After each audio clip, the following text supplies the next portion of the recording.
우리 양옆으로 인사 나누겠습니다. 잘 오셨습니다. 말씀에 집중하시기 바랍니다. 말씀에 은혜 있으시길 바랍니다. 오늘도 하나님께서 이 자리로 우리를 부르셨습니다. 우리에게 하나님의 뜻을 오늘 이 느헤미야 말씀을 통해서 앞으로 분명하게 선명하게 가르쳐 주실 것을 기대하며 소망하시기를 바랍니다. 이스라엘은 바벨론 포로 생활을 마치고 총 3차례에 걸쳐서 예루살렘으로 돌아옵니다. 첫 번째 귀환은 수룹바벨을 통해서입니다. 바벨론이 예루살렘을 잿더미로 만든 이후에 이제 수룹바벨이 많은 사람들과 예루살렘으로 돌아가서 성전을 재건했습니다. 그리고 2차는 에스라가 이스라엘 백성들을 예루살렘으로 이끌고 가서 영적으로 무너진 이스라엘을 격려하고 가르친 일이었습니다. 그리고 3차 귀환은 오늘부터 우리가 살펴볼 느헤미야가 주도한 귀환입니다. 느헤미야가 포로되었던 백성들을 이끌고 예루살렘으로 돌아와서 성벽을 재건하고 그들을 다시 하나님의 언약 백성으로 세웠습니다.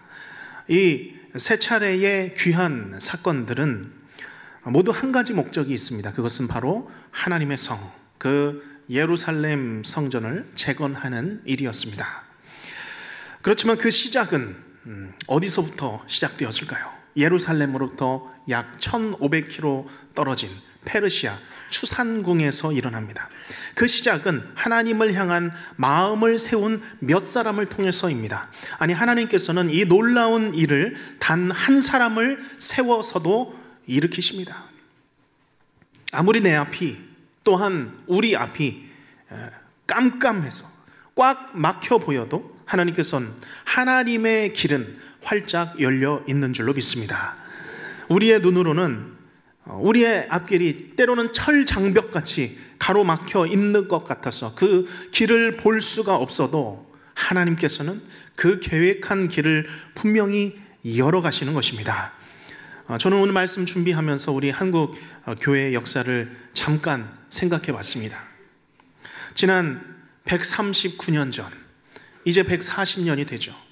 언더우드와 아펜젤러가 제물포항에 도착했을 때에 조선 땅에 처음 발을 디뎠을 때 사람의 눈으로 볼 때 어떤 소망이 보였겠습니까? 마을을 둘러싼 모든 산들은 다 민둥산이었습니다. 나라는 갑신정변으로 혼란스러웠습니다. 흙으로 담을 쌓고 또 짚을 얹은 초가집들이 어지러이 펼쳐져 있었던 조선, 가난하고 굶주린 나라였습니다. 그러나 지금은 어떻습니까? 선교 항국이 되었고 오히려 복음을 수출하는 그런 나라가 되었습니다. 특별히 오늘은 총회 주일로 우리가 지킵니다. 우리 합동 교단만 총회 산하 12,000교회입니다. 235만 성도들입니다. 하나님께서는 이 땅에 몸된 교회를 세우시고 또한 부흥운동을 통하여서 온 대지에 하나님의 교회를 세우시고 또한 놀라운 부흥으로 이끄셨습니다. 황무지였던 대한민국이 하나님 섬기고 하나님 예배하는데 아무 어려움이 없도록 핍박받지 않고 믿음 생활할 수 있도록 이렇게 세워주신 것입니다. 그러나 이 놀라운 역사 역시 그 시작은 하나님의 음성에 순종했던 한 사람, 하나님의 꿈을 품고 눈물로 이 땅을 위하여서 기도했던 한 사람 그들의 땀방울과 그들의 기도를 사용하셨습니다. 때로는 눈물로, 때로는 순교자들의 피로 이 땅의 교회를 지키시고 붙드시고 그 길을 열어가신 것입니다. 오늘 우리가 느헤미야 첫 번째 말씀을 묵상할 때에 우리가 주님의 마음으로 듣기를 원합니다. 우리가 주님의 말씀이 임할 때에 그 말씀을 듣는 주님의 한 사람이 되기를 주님의 이름으로 축복합니다. 우리의 믿음의 귀를 열어서 오늘 나에게 또한 우리 가정에 말씀하시는 말씀을 받는 우리 모든 성도님들이 되시기를 간절히 바랍니다. 먼저 오늘 1절 말씀을 통해서 이방 땅 수산궁에서 살아가고 있었던 느헤미야에 집중해 보기를 원합니다. 우리 1절 말씀 함께 읽겠습니다. 하가랴의 아들 느헤미야의 말이라. 아닥사스다 왕 제20년 기슬르월에 내가 수산궁에 있는데. 아멘. 여기 1절은 느헤미야서를 이제 시작하면서 당시 상황을 구체적으로 알려주고 있는 것이죠. 단순한 정보는 아닙니다. 의도적인 정보죠. 무엇입니까? 1절에 느헤미야가 있는 수산궁, 그리고 그곳의 위치, 그리고 그가 어떤 사람이었냐 하는 것이죠. 수산궁이라고 하는 곳은 페르시아의 3대 도시 중에 하나일 정도로 굉장히 번성한 도시였습니다. 특별히 이곳은 페르시아 왕들이 겨울을 나기 위해서 이동해서 머물던 곳입니다.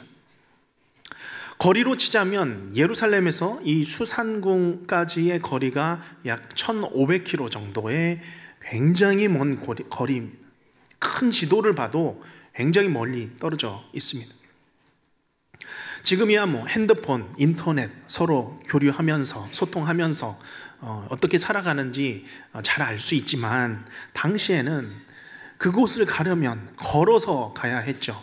또는 동물의 힘을 빌어서 가야 했습니다. 그렇기 때문에 이 정도 거리는 소식을 전하기도 참 어려운 거리였고, 또 이 정도면 다른 세계, 다른 세상 사람로 구별할 정도였습니다.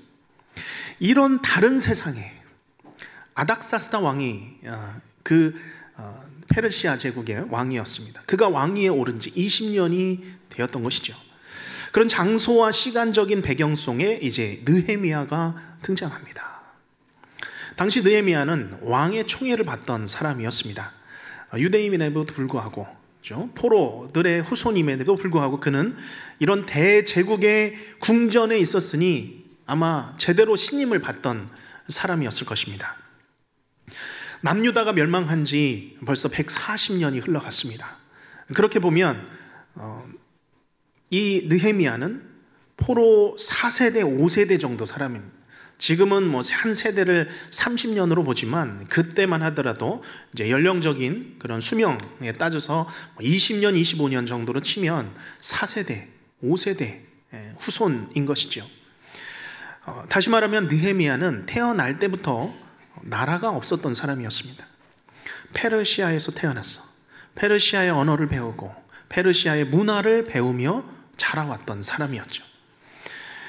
이제 느헤미야는 그 제국에 속해서 그곳에서 페르시아인으로서 그 멋진 수산궁, 아름다운 궁전에서 살아가도 될 사람이었습니다. 그러나 느헤미야는 세상이 변해도, 세월이 흘러도, 이방 땅에서 살아도, 자기에게 주어진 것이 그렇게 많이 있어도 그는 하나님을 섬기며 경외하던 사람이었습니다.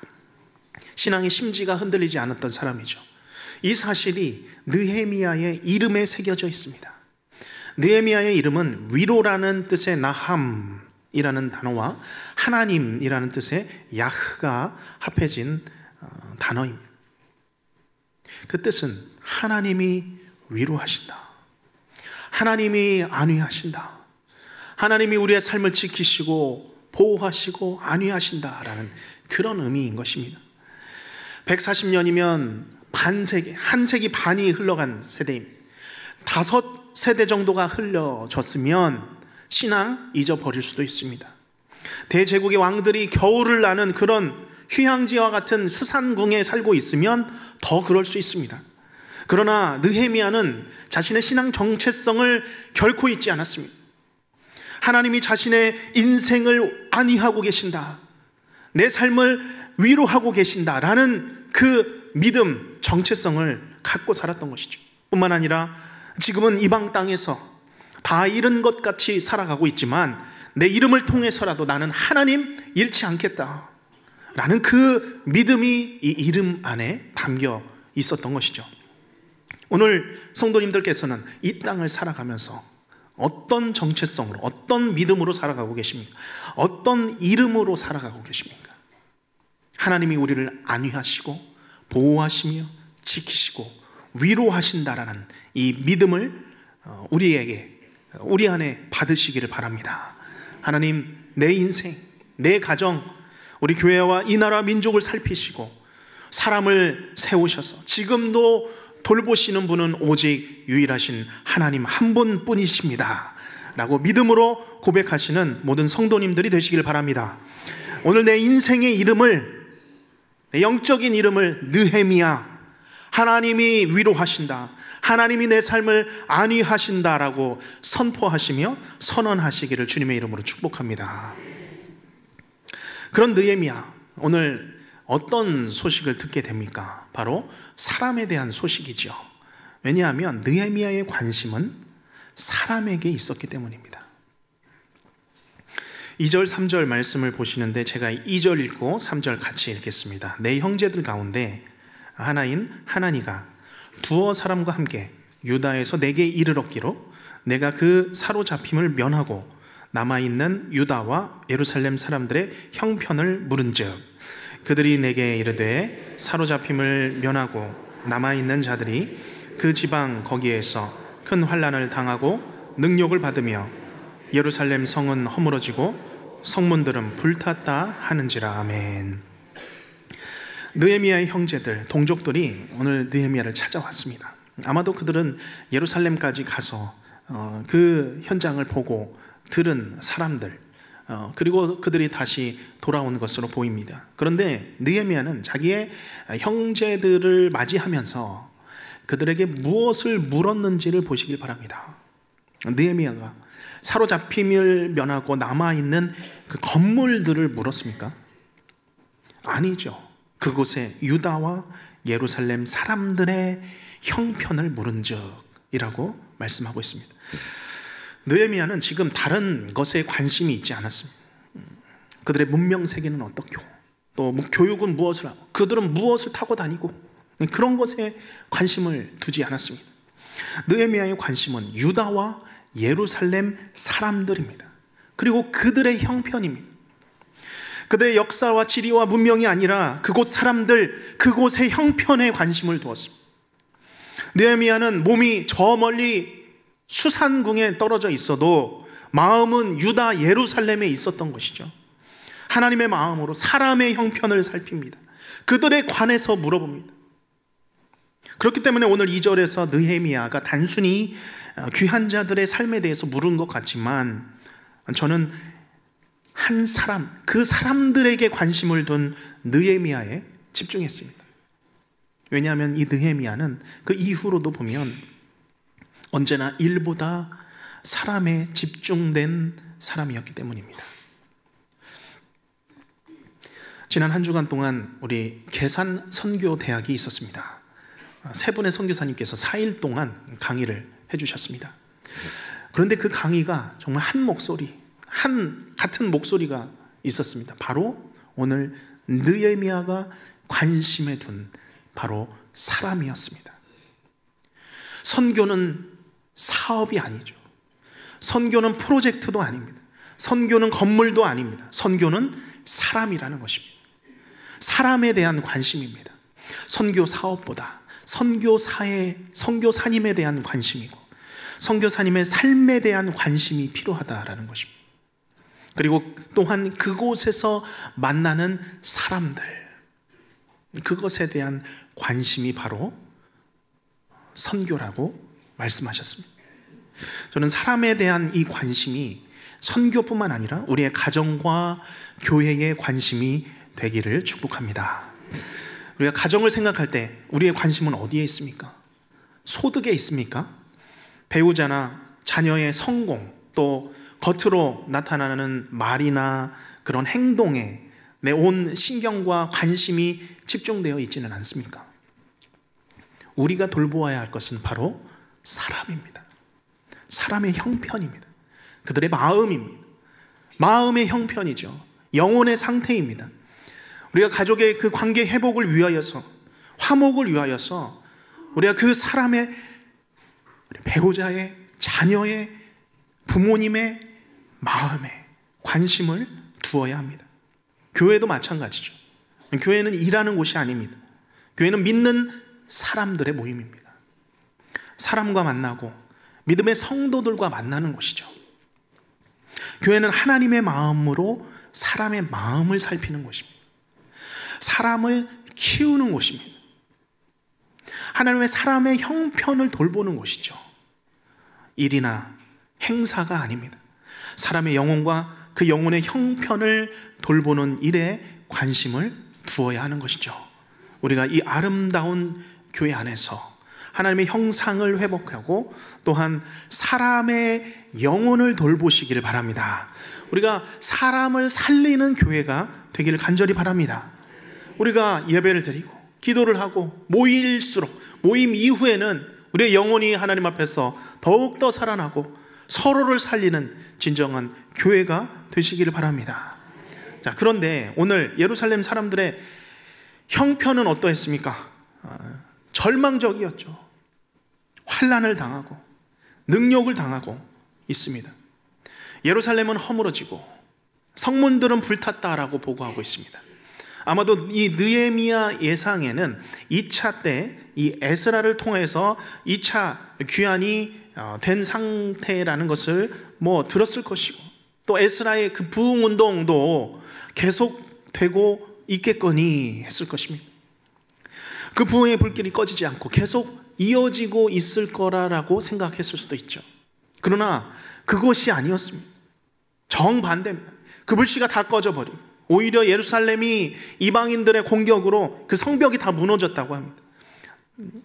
이 나라 같지 않은 이 나라, 얼마나 주변에서 만만하게 바뀌었습니까?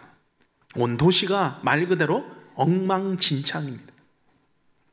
이것이 오늘 느헤미야가 들었던 사람들의 형편입니다. 사람이 살 수 없는 곳, 거주할 수 없는 정말 최악의 상태를 들은 것이죠. 하나님께서는 느헤미야로 하여금 이 예루살렘 사람들의 형편을 듣게 하셨습니다. 느헤미야의 귀로, 마음으로 듣게 하셨습니다. 왜 그렇겠습니까? 왜 이것을 듣게 하십니까? 왜 이 형편을 듣게 하십니까? 왜냐하면 바로 하나님이 사람의 형편을 돌보시는 분이시기 때문입니다. 하나님은 사람의 형편에 관심이 많으십니다. 하나님은 사람의 형편을 깊이 살피시고 그 중심을 들여다보십니다. 하나님은 성령을 통하여서 마음을 만지십니다. 또한 마음을 고치십니다. 굳은 마음이 있다면 그 마음 연하게 만들어주시고 부드러운 마음 만들어주셔서 또한 하나님을 향한 이 구원의 소식 어디서 바로 믿게 됩니까? 우리의 마음에서 믿도록. 그래서 마음을 지키라고 말씀하시죠. 오늘 느헤미야와 같이 또한 느헤미야에게 사람의 형편을 알리신 이 하나님과 같이 우리가 한 사람 한 사람의 형편에 관심을 두며 사람을 살펴 돌보는 모든 성도님들이 되시길 바랍니다. 가정에서, 부서에서, 위원회에서, 교회에서, 그리고 직장에서 우리가 해야 할 사명이죠. 일보다 먼저 사람을 살피시길 바랍니다. 마음을 읽어주고 공감해주고 하나님의 마음으로 사랑해주고 긍휼히 여겨줄 수 있는 우리 모든 성도님들이 되시길 바랍니다. 자, 그러면 유다와 이 예루살렘 사람들 형편을 들은 느헤미야 어떻게 반응하고 있는지 주목해 보시기 바랍니다. 어떻게 반응하고 있습니까? 그는 형편을 놓고 눈물로 하나님께 기도하고 부르짖고 있습니다. 우리 4절 5절 말씀입니다. 4절을 제가 읽고 5절 같이 읽겠습니다. 내가 이 말을 듣고 앉아서 울고 수일 동안 슬퍼하며 하늘의 하나님 앞에 금식하며 기도하여 이르되 하늘의 하나님 여호와 크고 두려우신 하나님이여 주를 사랑하고 주의 계명을 지키는 자에게 언약을 지키시며 긍휼을 베푸시는 주여 간구하나이다. 아멘. 아마 이방 민족들, 주변 사람들은 이 다 잃어버린, 다 불타버린 백성들을 향해서 아마 비웃었을 것입니다. 나라를 잃어버린 지가 언젠데 지금 뭐하고 있냐는 것이죠. 이 유다, 예루살렘 사람들 조롱했을 것입니다. 느헤미야 역시 사실 무관심할 수 있었습니다. 아무리 페르시아 왕의 신임을 받는다고 하더라도 그가 할 수 있는 일이 뭐가 있겠습니까? 출세와 내 성공에만 집중해서 살아가도 되었습니다.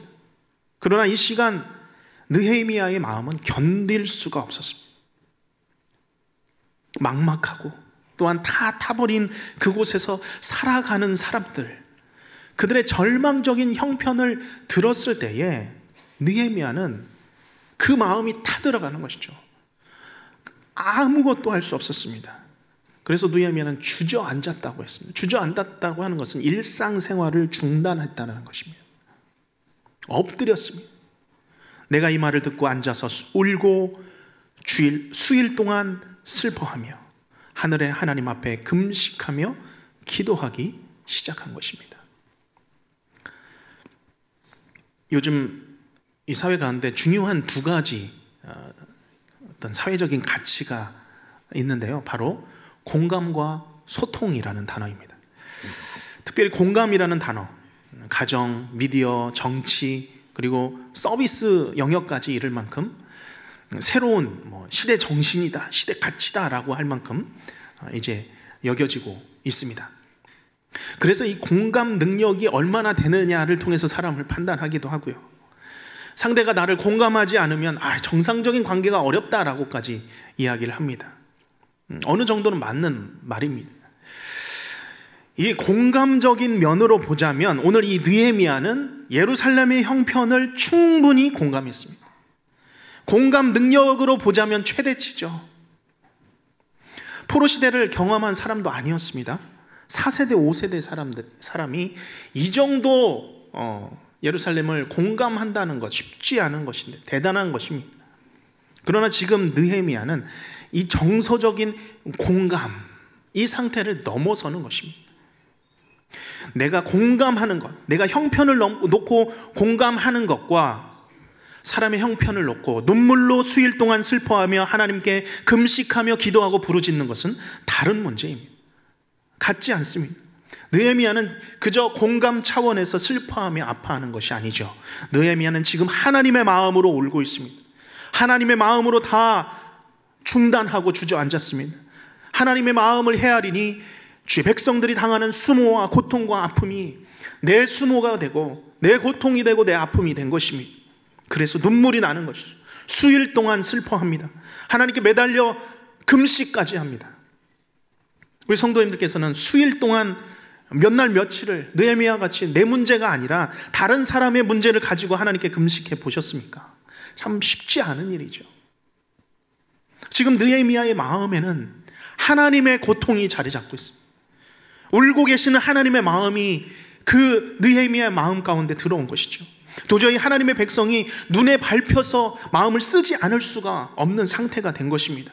아픈 가시와 같이 내 마음 가운데 깊이 사로박혀 있어서 내 속에서 깊이 염려하고 걱정하고 밤을 새우면서 하나님 좀 어떻게 해달라고, 하나님 구해달라고, 하나님 살려달라고 기도하는 것입니다.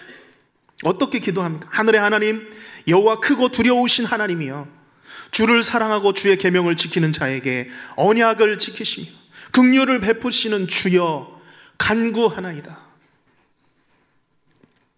오늘 말씀 이 상황 가운데서, 기도하는 이 상황 가운데서 느헤미야에게는 아직 뚜렷한 답이 아무것도 없습니다. 아직 아무 길도 열려 있지 않습니다. 아직은 동굴과 같이 깜깜한 속에 갇혀서 어떻게 할지 모르는 상황이죠. 그러나 주를 사랑하고 주의 계명을 사랑하는 자에게 약속을 지키시는 하나님이시라는 것 분명히 알고 있었습니다. 하나님께서 나를 분명히 긍휼히 여기시고 나를 불쌍히 여기신다, 이 민족을 하나님께서 분명히 구원하여 주실 것이다 라고 믿고 하나님 앞에 구하는 것입니다. 하나님이시라면 하나님 어떻게 하실 수 있지 않겠습니까? 어떤 방법으로 쓰는지 열어 가실 수 있을 줄 믿고 구하는 것이죠. 오늘 내 기도 제목이든지 또 내 기도 제목은 아니어도 내 마음에 걸려서 생각나고 내 마음을 힘들게 하는, 마음에 걸려있는 아픈 가시와 같이 박혀있는 기도의 제목들이 있습니다. 무엇입니까? 그것은 바로 하나님의 마음을 품었기 때문입니다. 하나님과 같은 마음을 품었기 때문에 내 마음이 그토록 마음이 쓰이고 또한 마음에 걸려 있는 것입니다. 나의 문제든지 나의 문제를 떠나서든지 내 가정과 교회, 더 나아가서 우리가 사는 나라와 민족을 향한 기도의 제목일 수도 있습니다. 오늘 예루살렘 성벽과 같이 다 무너진 것들이 있습니까? 그냥 새카맣게 불탄 것과 같이 그런 것들이 있다면, 그런 문제들이 있다면 우리는 기도해야 합니다. 소망도 사라지고 타다 못해 숯덩이처럼 이제 차갑게 다 식어버린 그런 기도 제목들, 하나님께서는 다시 한번 들고 나오기를 원하십니다. 부르짖기를 원하십니다. 막힌 담이 우리 앞을 가로막고 있으면 우리는 어떻습니까? 돌아가는 길을 찾죠. 영리하게 이 난관을 어떻게 헤쳐나가야 되는, 이리저리 머리를 써보고 피할 길을 찾습니다. 그러나 막힌 담이 보인다면, 철 장벽이 우리의 인생을 가로막고 있다면 우리는 그 자리에서 하나님을 찾아야 되는 줄로 믿습니다. 내 자녀들과 가정, 교회를 향한 막막한 기도의 제목이 있다면 우리는 그저 그것을 마음 한구석에 품고, 가시를 품고 그냥 살아가는 것이 아니라 그 벽 앞에서 이제는 하나님을 향하여서 부르짖어야 될 줄로 믿습니다. 왜 그렇습니까? 우리 하나님께서는 그렇게 부르짖는 나의 기도를 통하여서, 나를 통하여서 하나님의 일을, 하나님의 그 꿈을 이루어 가시기 때문입니다. 지지난 금요 기도회 때 나눴던 말씀 있죠. 아브라함의 노종이 먼 길을 떠나서 겨우 다다른 우물 앞에서 기도합니다. 하나님, 아브라함이 아들 이삭의 신부를 내게 보여주시옵소서. 만나게 하여 주시옵소서. 나에게 물을 주시고 낙타에게도 물을 주시옵소서. 이 기도를 마친 15절 말씀, 바로 다음 말씀이죠. 이렇게 말씀합니다. 말을 마치기도 전에 리브가가 물동이를 어깨에 메고 나오니, 하나님은 우리가 기도의 자리로 나오기를 원하십니다. 그 기도의 자리에서 하나님의 마음 알고 구하기를 원하십니다. 응답해 주시기를 기다리고 계십니다. 저는 하나님의 그 마음을, 하나님의 그 계획을 하나님의 꿈이라고 표현하고 싶습니다. 이것이 아브라함의 종과 같이 하나님의 꿈이 말을 마치기도 전에 응답이 올 수도 있습니다. 그러나 또한 오늘 느헤미야와 같이 그가 비로소 왕 앞에 나아가 민족을 향한 그 꿈이 현실이 된, 그 출발이 된 것은 그가 기도를 시작한 지 4개월 정도 이후였습니다. 그동안 그는 기도했던 것이죠. 하나님의 꿈을 품고 눈물로 기도했던 것입니다. 오늘 하나님의 마음이, 하나님의 꿈이 우리의 심령에, 우리의 마음에 임하시기를 주님의 이름으로 축원합니다. 우리 안에 눈에 밟히고 염려가 되고 걱정하는 마음 그냥 두지 마시기 바랍니다. 그것을 내 기도의 언어로 바꾸어서 하나님 앞에 부르짖기를 바랍니다. 내 기도 제목으로 눈물로 기도 제목으로 품고 기도하시기를 바랍니다. 내가 눈물로 기도 제목을 품을 때에 그것이 하나님의 꿈이 되어서 하나님의 일이 나를 통하여서 이루어지는 놀라운 기적을 경험하시기를 축복합니다. 하나님은 그 기도 제목을 어떻게 이루어 가실지 우리는 아직 아무것도 알 수가 없습니다. 우리는 그저 기도할 뿐입니다. 구할 뿐이죠. 그러면 하나님께서 그 철 장벽을 지나시는 하나님께서 우리를 하나님의 위대하신 길로 이끌어 주실 줄로 확신합니다. 항상 이 기도의 자리로 나아가시는 우리 모든 성도님들이 되시기를 주님의 이름으로 축원합니다. 기도하겠습니다.